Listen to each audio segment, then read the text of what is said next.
Park Yoon-ha, an ordinary college student, lands a spot at a top university, only to be thrown off a skyscraper. However, she gets reborn as Raliana Macmillan, a side character in a romance novel, engaged to a powerful man who wants her dead. Changing the whole story with a plot twist, Raliana gets close to the devilish hero of the novel to save her own life. On the roof of a windy skyscraper, Park regrets taking a year off for a difficult college entrance exam.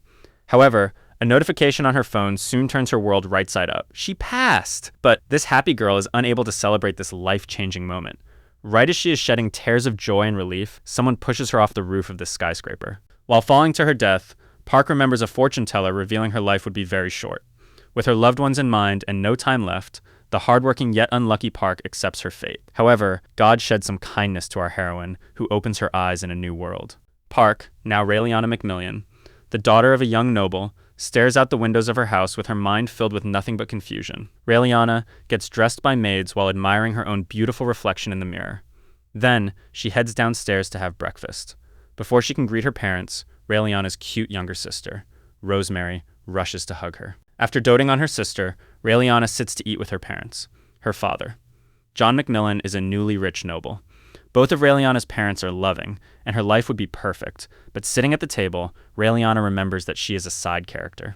In the novel, Raliana is murdered by her fiancé, Francis Brooks, which causes her best friend, Beatrice, to investigate her death and progress the story. At present, Raliana heads out for a brief meeting with Francis.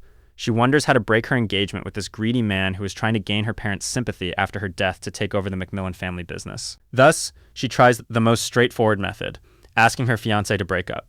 Of course, Francis pretends not to hear it, as if the words marriage annulment coming from Raliana just didn't register. All while he keeps talking about how marvelous the crows look, Raliana thinks of how to get rid of him. After buying the 50 Ways to Dump Your Boyfriend book, she tries pouring wine all over his expensive outfit and leaves him humiliated in a restaurant. But he still shows no signs of giving up. The next day, Francis once again meets up with Raliana. Trying to show off his hunting skills, he hands over his rifle to her. Francis would soon find out, however, that Raliana is very good with guns when she shoots a bullet just a bit below his crotch. Internally, Park smirks, remembering that the character Raliana had always practiced hunting with her father. On another day, Francis finally gets tired of Raliana ignoring him. At first, he tries emotionally blackmailing her, but when that fails, he leaves after threatening that her small family cannot afford to offend his own.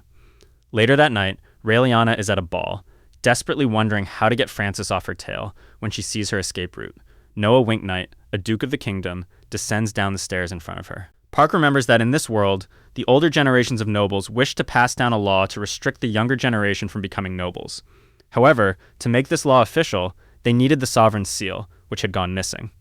Noah, the second son of the previous queen, knew the location of this seal, but because of a scandal, he could not become the new king. Now, he walked with the burden of the older generation's hopes. At present, Raliana wonders if the powerful Duke Noah can somehow deal with her fiancé. She follows him outside, while at the same ball, Francis is dragged into a corner by a man named Jake Langston. Jake seems to be involved with Francis's conspiracy and warns him to never let his fiancée go. While Francis searches for Raliana, she wanders outside the mansion on how to approach Noah. Thankfully for the awkward girl, Noah realizes she's following him, and he turns around to talk to her. She is momentarily stunned by his sweet voice and charming looks, but immediately snaps out of it. She remembers that Noah is a dangerous, two-faced man who always keeps a sweet smile. Hesitant, she proposes a deal to Noah about the sovereign's seal. His eyes narrow with interest, because no one else should know that he actually knows where it is. A secret that if it were to get out, the older nobles would turn in the Winknight family and possibly create insurrection. But her fiancé, Francis, interrupts their conversation. Taking this opportunity, Raliana takes Noah's hands and declares that she has fallen for him and will be breaking up with Francis. Francis is shocked and outraged, as Raliana hints at Noah about their deal. He takes the hint and guards her from Francis as a servant rushes Raliana over to a family carriage. Safe for the time being, Raliana sits in the carriage with her father. As she thinks about the fortune teller's curse, she's determined to change her life this time. Just like I've determined your life will change when you like this video and subscribe to my channel. The next day, Raliana wakes up with a terrible hangover. To worsen things, she receives news that the cunning Noah has come to visit her.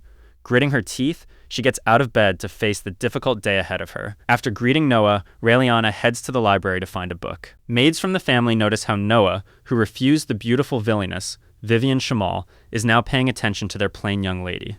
Meanwhile, Raliana gets a book on contracts to prepare for her meeting with Noah, before talking to her parents. Nervous, she reveals that she wants to break her engagement with Francis to them. Raliana is worried that her parents will find the decision difficult, as it would harm the family's reputation in business, but to her surprise, they calmly accept her decision. Her father, John, tells Raliana that she's always been a good girl, which was nice, but it also worried her parents that she was hiding her pain. Thus, they felt happy that she opened up about a personal matter to them. Now relieved, Raliana finally heads out to Duke Noah's mansion. There, Noah asks Raliana about the deal. She reveals that Noah is actually the one possessing the sovereign's seal, fooling the old nobility while acting as a pawn for the current king. Noah reacts to this information but seems uninterested in making a deal based off of it. This worries Raliana, who reveals the location of the current seal, being the grave of Noah's dead cousin Robert. Noah feigns ignorance to this fact. After all, who would believe her?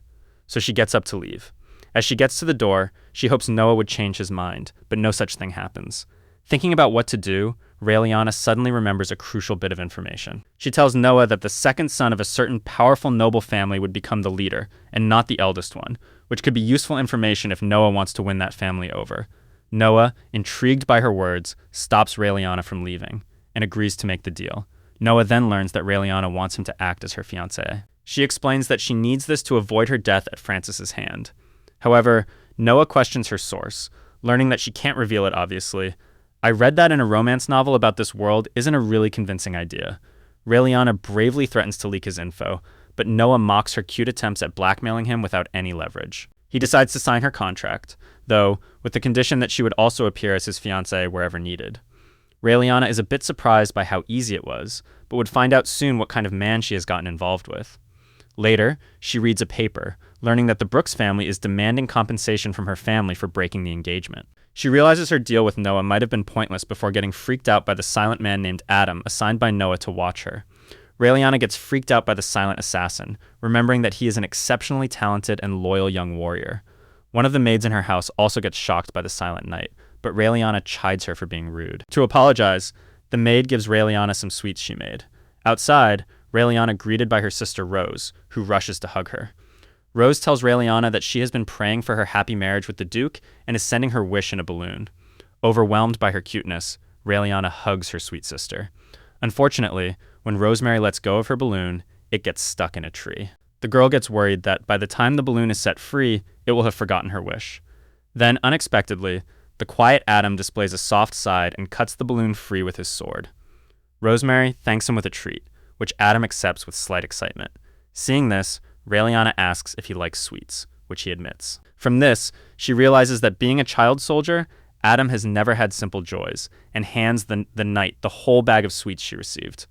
Later, after playing with her sister and saying goodbye to her parents, Raliana gets into the Duke's carriage to be escorted to her new home.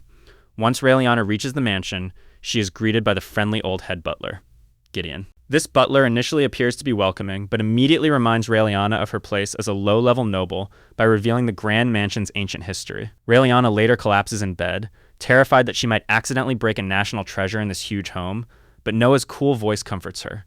She immediately jolts, shocked at his presence, and demands some privacy. When Noah refuses, Raliana reassures him that she will never plot against him, so he should at least respect her wish for privacy. In the mood for some teasing, Noah leans in, holds Raliana's chin, and commands her to say his name. With a blush, Raliana quietly says his name before he leaves her room. Outside, Noah hears the noises of Raliana hitting her pillow in frustration.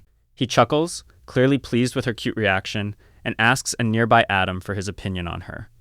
Adam recalls Raliana's chocolate gift and replies that he finds her strange. Noah is visibly shocked that the quiet, cold Adam actually seems to somewhat like another person. This intrigues him more about his new fiancé. Later, Raliana begins her training as a nobleman's wife, learning all sorts of new arts and subjects. Thankfully, the entrance exam preparation from her previous life allows her to easily master new subjects in this one.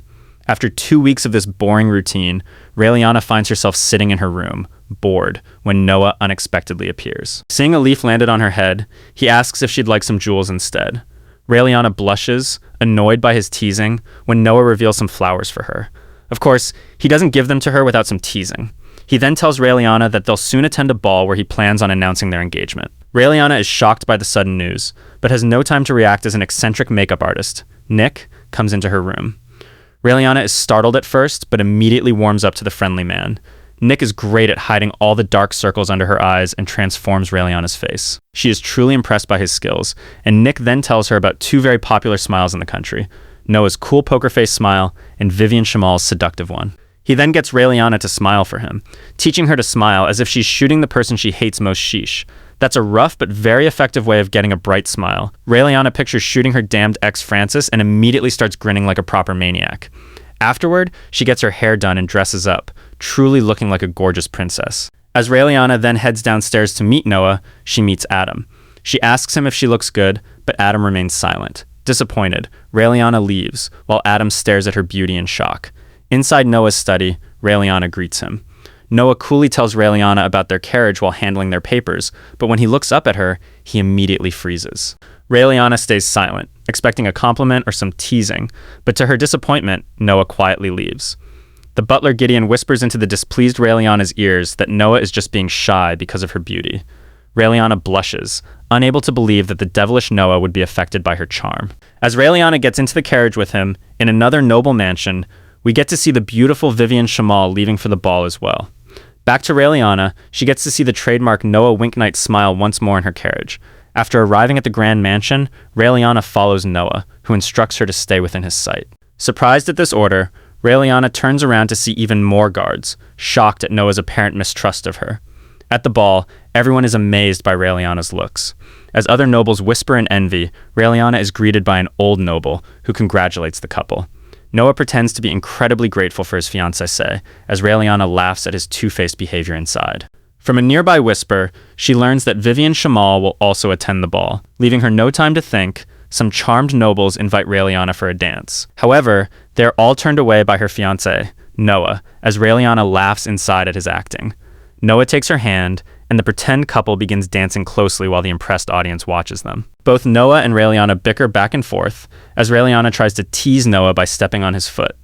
However, he just trips her and holds her in his arms as revenge. However, Raliana is freaked out as she feels a pair of eyes on her. She finally sees Vivian glaring at her and remembers that she was a major character who fell in love with Noah. However, after Noah's rejection, she became the king's wife to spite him. Vivian would later get in Noah and Beatrice's way after they started dating. Thinking about this, Raliana realizes Vivian would try to get in her way this time.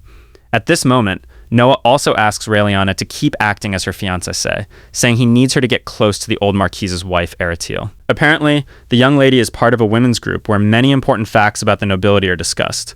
Noah tells Raliana to join that group before leaving. Leaving the crowd behind, Raliana leaves to follow the noble's wife, Marquise Eratiel.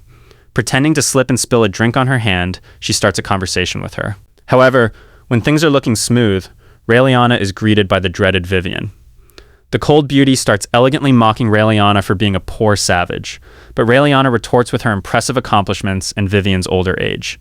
This ticks off the villainess, and Raliana seems to be stuck while Eratiel helplessly watches them. Thankfully, in the nick of time, Vivian gets distracted by a certain makeup artist, whom Raliana gratefully thanks before leaving with Eratiel. If you enjoyed this recap, don't forget to like and subscribe because the next one would be even better. I am sure you will like it.